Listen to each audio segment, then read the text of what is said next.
Assalamu alaikum. I'm Asma Mushtaq from the EEVIBES. So let's just learn about the nested structures in the C++. We can make the structures nested by adding or making one structure as a member of an other structure. Fine. So this is useful when one structure logically belongs to another, allowing the better organization of the complex data. Fine. And for that we will do an example. So here I am going to design two structures. One is the structure date. So struct date.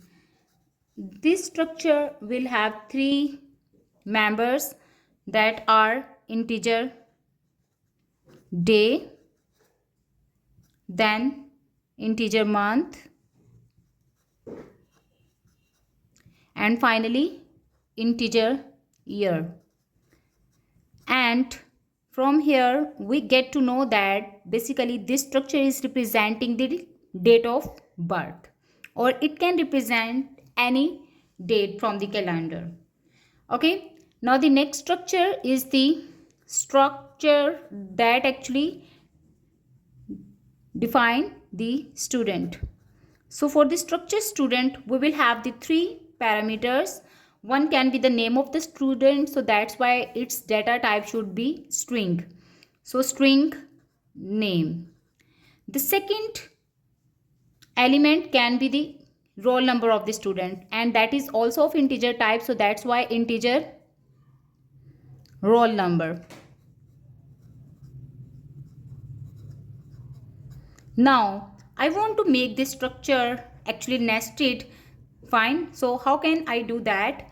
This is actually the date structure, and I will declare a variable of date type as a member of the structure student, and this can be done by using the name of this structure, which is date, and here I will write d1.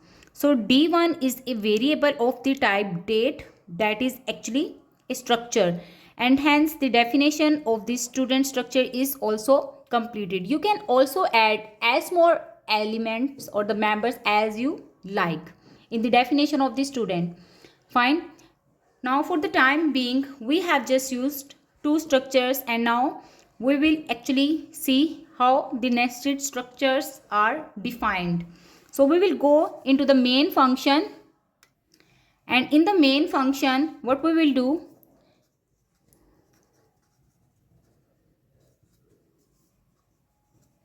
in the main function I will define a variable of the student type. Okay, so that's why I will name it as the student. This is the type of the variable, and I will call it s1. Now this s1 can be directly initialized or can be directly used for assigning the values to the member elements of the structure. So first element of the student structure is name, so I can name it any, like John. Fine, since this is the string data type. After that you have to mention the roll number of the students. So this is 111111. Let's assume that. And the last variable is the d1, which is actually of structure type. Fine. So we will go to the definition of the date structure, where it has the three members or the elements present in it. So one way is to directly assign the values. Okay, you will use the curly brackets, and within the bracket you will use the same sequence in which the members or the elements of the structures are defined. So first of all you have to mention the date, assuming that the date is 15, then the month is August, and finally the date is 2010. Okay, this is one way of assigning the values to the nested structure elements. After completing the definition, what we will do, we will actually print these values. Okay,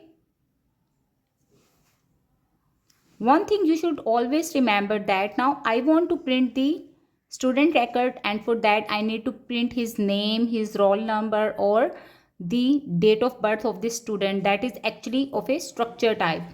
All right, so what I will do, I will first write cout command, and in this cout command I will print the name. Okay, so the name of the student, this name is actually the element of the structure student. Fine. And the variable of the student type is s1.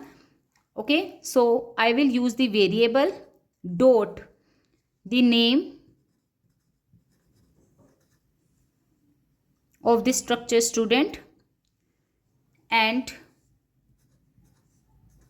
get it printed. We will use the end line directive because I want to print the other output on the next line. Now roll number is also the member of the structure student, so you will use the same approach, cout roll number, and for that s1, which is actually the structure type variable of the student, so s1 dot roll number.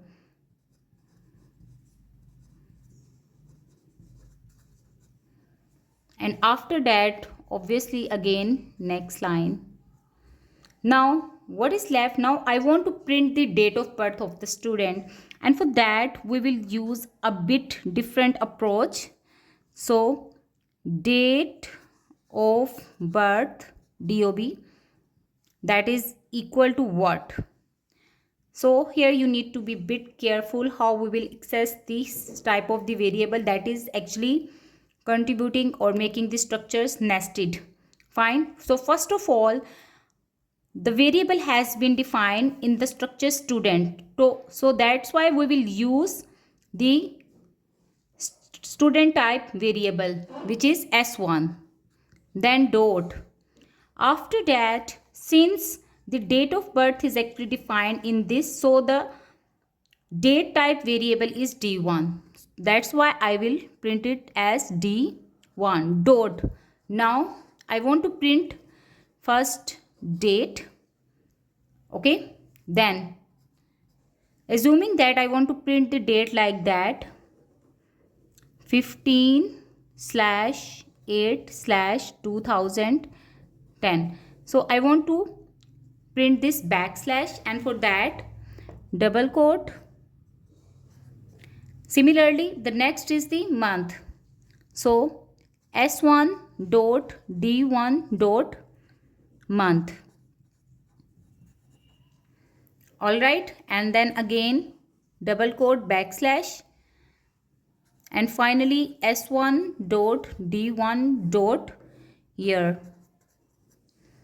And hence we will print all these parameters like name, roll number, and the date of birth of this student using the concept of the nested structure. And finally, let's just close the definition of the main function using the command return 0. And here you go. Thank you for watching.